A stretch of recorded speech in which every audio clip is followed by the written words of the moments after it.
So firstly you'll need to fill and boil a kettle so that you've got it ready, and then what you want to do is in a saucepan make up a litre of chicken stock. So if you're making it just with boiled water, you'll need 2 stock cubes, and you want to bring that stock to the boil. Once it's boiling, add in a teaspoon of ginger and garlic paste, or your fresh chopped ginger and garlic if that's what you're using, and also half a teaspoon of red curry paste, and just give it a stir to distribute the aromatics. Then what we want to do is reduce the heat to a simmer. At this stage now we're going to pop in the chicken breast and leave that to poach, so at a simmer or just below. If you pop the lid on, that will keep the heat in and that will speed up the poaching process, so it'll take around 10 to 15 minutes. And then meanwhile you're going to get on with the veg. So the first thing we're going to do is prepare the cabbage, and we're going to cut across any thick cabbage veins. We're going to cut using chiffonade cut. You could do this with the chef's knife, but make sure your fingers are well out of the way using the claw grip. We want to shred the cabbage as fine as possible. Now if you're not confident using the chef's knife yet, you can still use a paring knife to achieve the same texture. Okay? Once the cabbage is all shredded, move on to the spring onion. If it's nice and fresh like this one is, you can use all of the spring onion. Just make sure it's washed before you start, and you're going to shred or slice the spring onion into nice little rounds. You could do it at an angle or straight across as you prefer.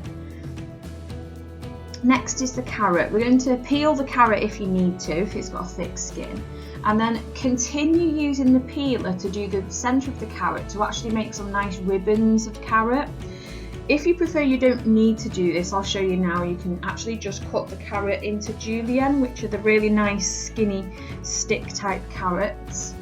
So it's really up to you what shape you prefer in your soup. The ribbons you can do with the peeler. The julienne you can cut either with the chef's knife, or you can cut with a paring knife if that's what you're more confident using. Just always remember to keep your fingers out of the way by using the claw grip. Okay, so back to the pan. What we're going to do now is use a temperature probe and check the core temperature of the chicken. We're looking for it to be over 75, so we know that it's cooked through. If it is, then we're going to remove the chicken from the pan. If it's not, give it another 5 minutes. At this stage, we're going to add a nest of noodles to the pan. If you want to break them in half before you put them in, you can do. And then we're going to pop in all the rest of the prepared vegetables. Pop the lid on and just leave it to simmer again for 5 minutes, and that will just soften up the noodles and the veg. Now with the chicken, what we want to do is just remove any skin if you have any. And then we're going to shred the chicken into nice small pieces. Now if you cut through the chicken, you can actually see the muscle striations or the muscle fibres, so it's interesting to have a look at that.